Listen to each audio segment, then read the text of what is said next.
Hey, what's up YouTube? Welcome to the We All Juggle Knives channel. In this video, we're going to talk a little bit about the psychology of fitness, of weight loss, and one quality that determines whether you stick to your program.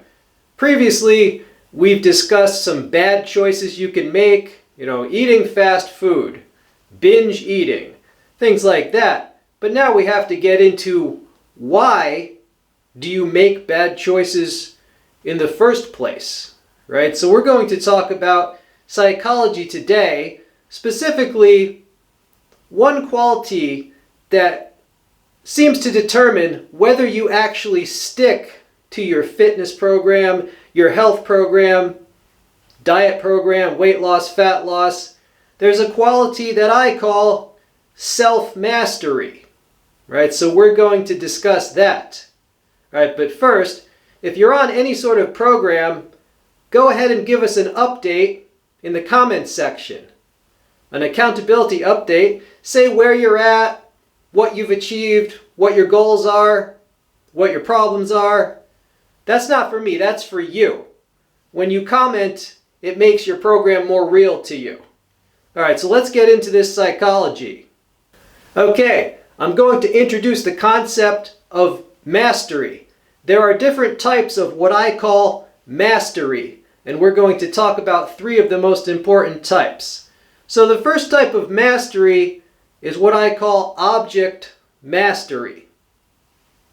This is when you're really good with objects. In other words, a person who's really good at mechanics, who's really good at carpentry, if you're good at using tools, if you're good at using machinery, if you're good at fixing, maintaining, building, right? Basically, a person who has object mastery is the handiest guy on his block, okay? So there's this quality called object mastery. If you're good at operating vehicles, if you're good at operating a firearm, you probably have high object mastery.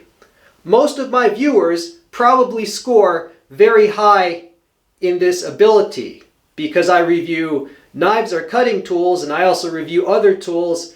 If you're really good with tools and you fix things for a living, most likely you have high object mastery. Okay, the next type of mastery that I will bring to your attention is what I call other mastery. This is when a person is good at getting other people to do things. So, a person who has high other mastery, they are very outgoing, they are very sociable, very friendly, very persuasive, very charismatic. They're good at communicating. An example would be a person who is a top salesman, right? They're charming. All right, so if you're outgoing, if you have lots of friends, if you're super popular, if you can talk the panties off of anyone, then you would be a person who has high other mastery. So this brings us to the third type of mastery, which I call self-mastery. A person who has a high level of self-mastery is good at making themselves do things, particularly things that are boring, that are difficult, that are painful, that make you feel uncomfortable, like things that most people have difficulty doing, difficulty sticking through, difficulty following through and completing.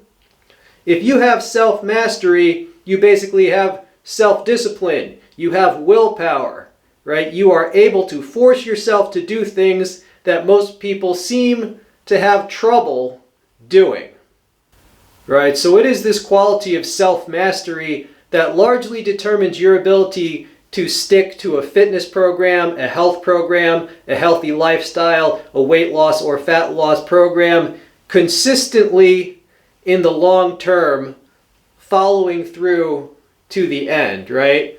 Self-mastery.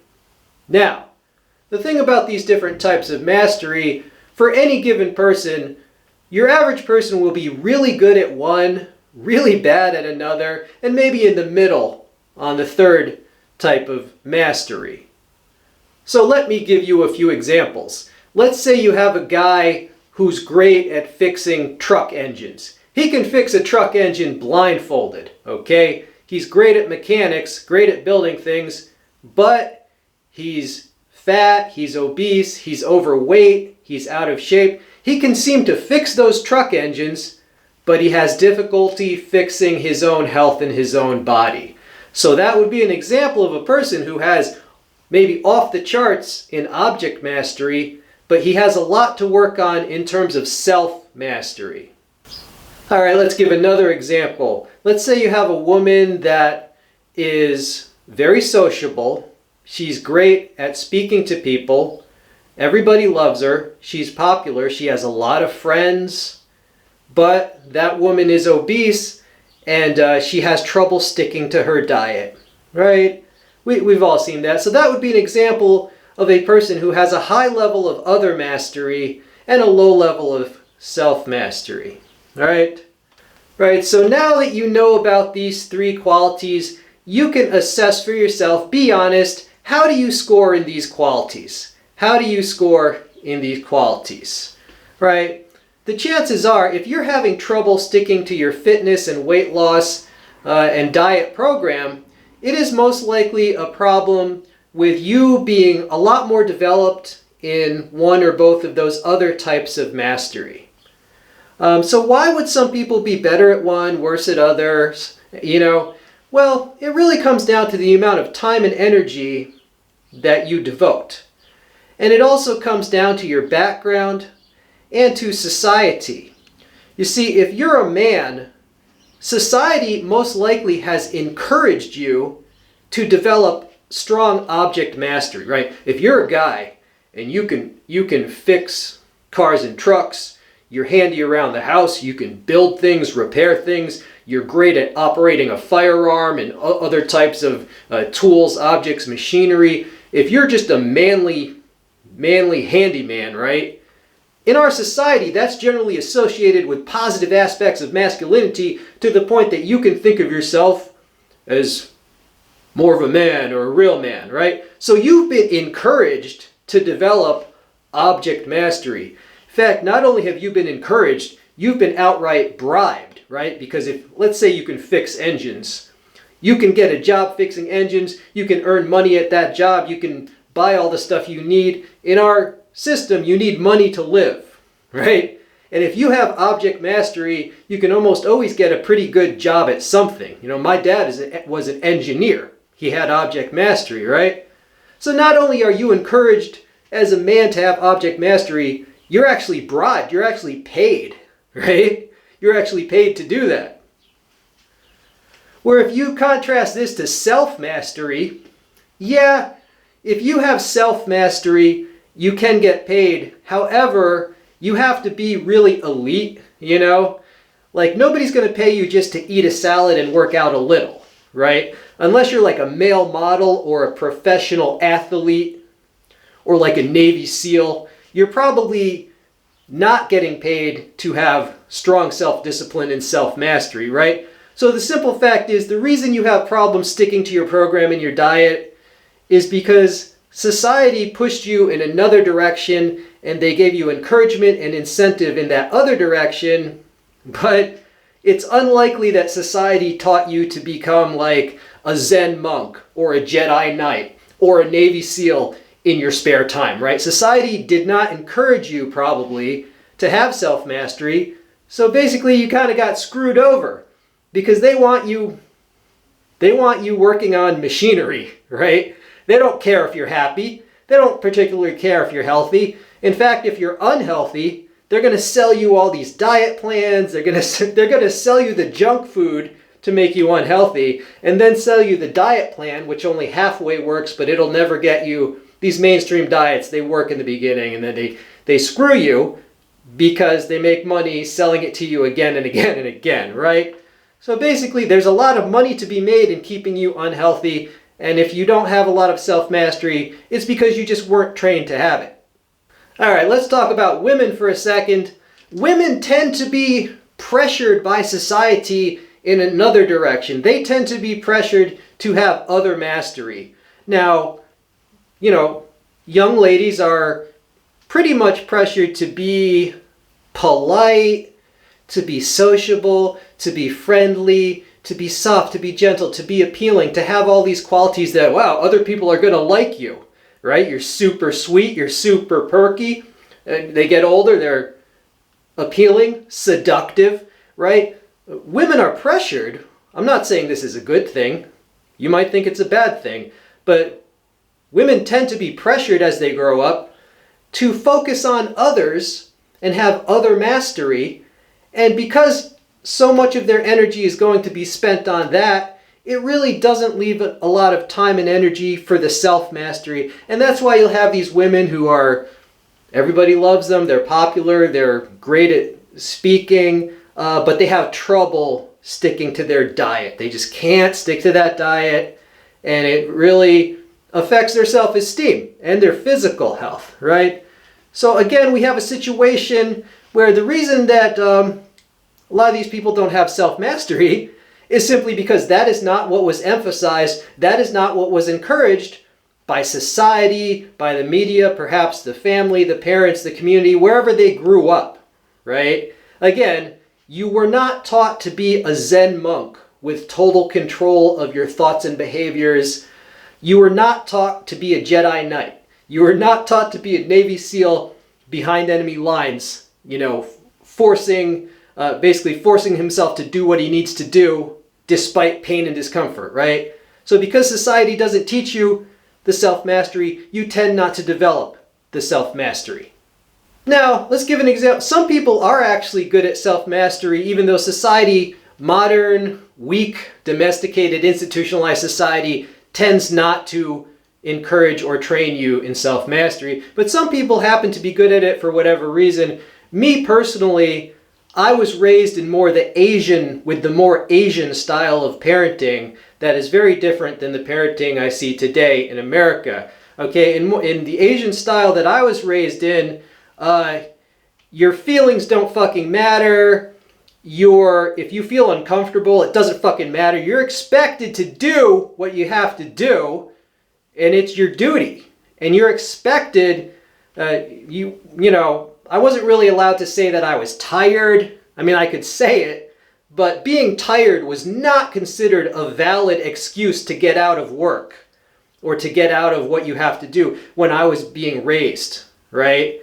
I wasn't allowed to be like, oh, I'm not really comfortable, I feel bad. Bullshit! So I just happened to have training from a young age in forcing myself to do what I was expected to do, what I had to do, what was considered an imperative.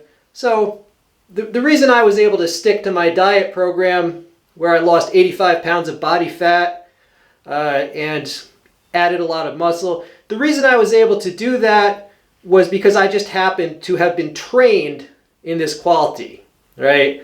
There's not really, in a certain sense, you can say there's not really crappy people and good people. There's only trained people and untrained people at various tests, right? That's why when people join the Marines and they're a total fuck up, and then after they become a Marine with the training, they all have self-discipline, right? They're all together, right? So anybody can do it. It's just, if you have not had training in that, you're going to have to train yourself as an adult.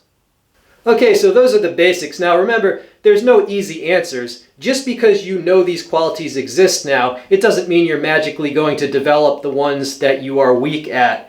However, now at least you have an orientation. At least you know where you're at. You are here on that map. You can assess your own personality, your strengths and weaknesses better. And believe you me, if you were being investigated by like the FBI, the CIA, any of these organizations, the way that I dissected people being better or worse at those qualities, believe me, that's exactly what professionals would do if they had to assess your personality. They'd have a giant chart with everything you suck at, everything you're good at, like 100 different qualities and where you measure up, right?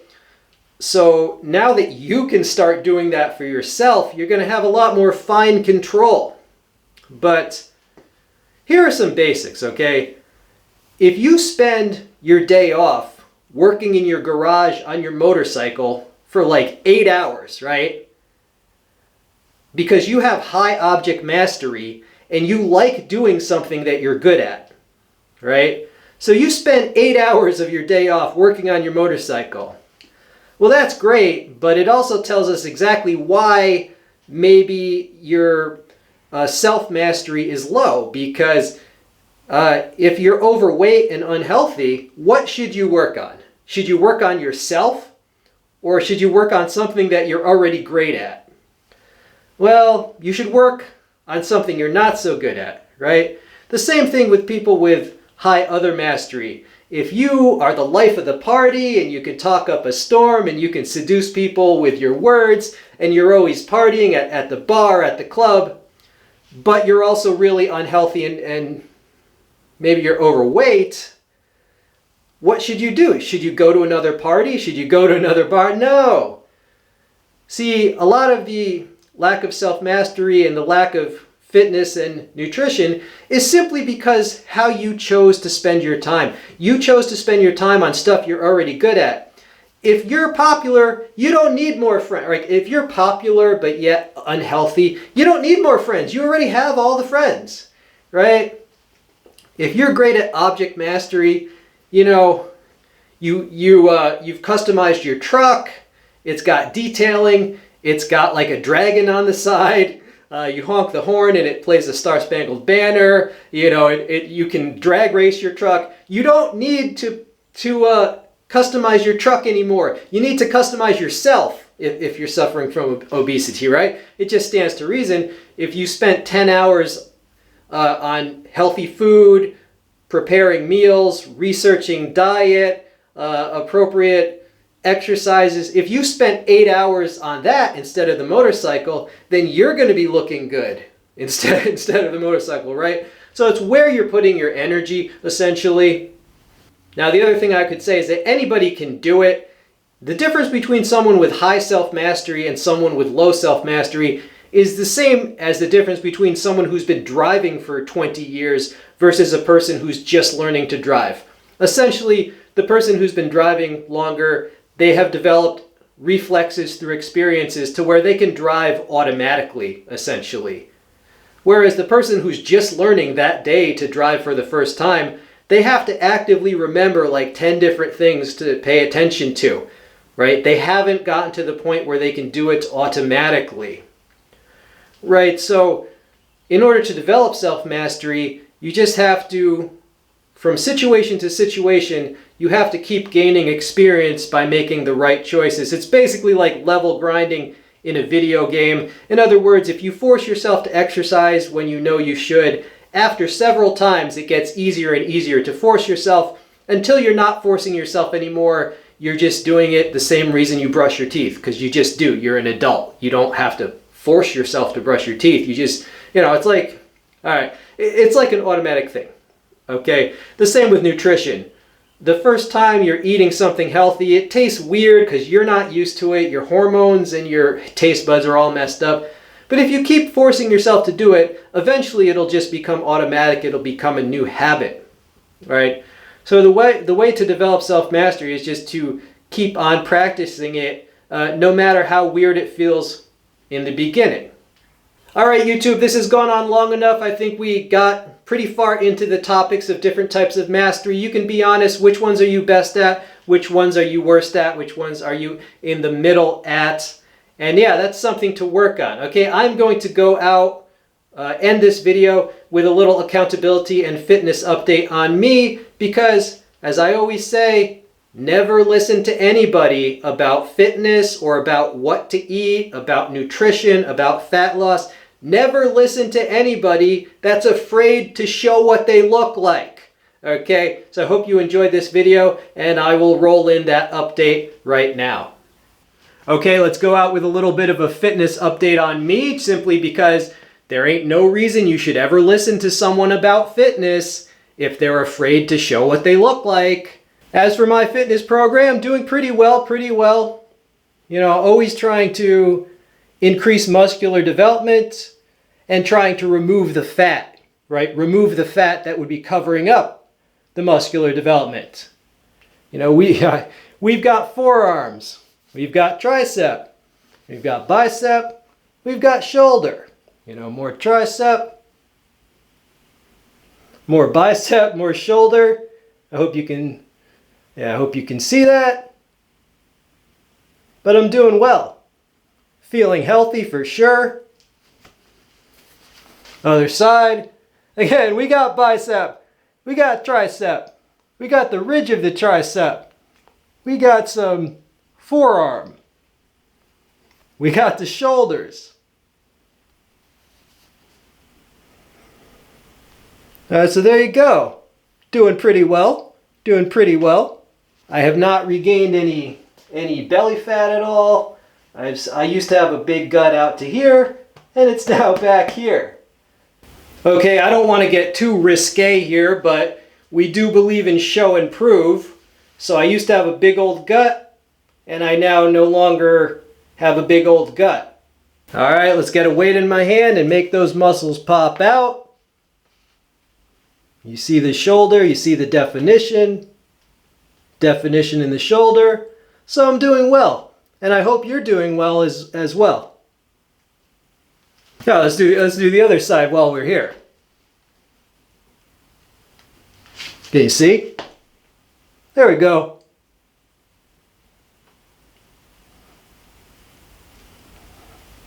All right. So I'm feeling good, I'm feeling strong, I'm feeling healthy, and I hope you are too.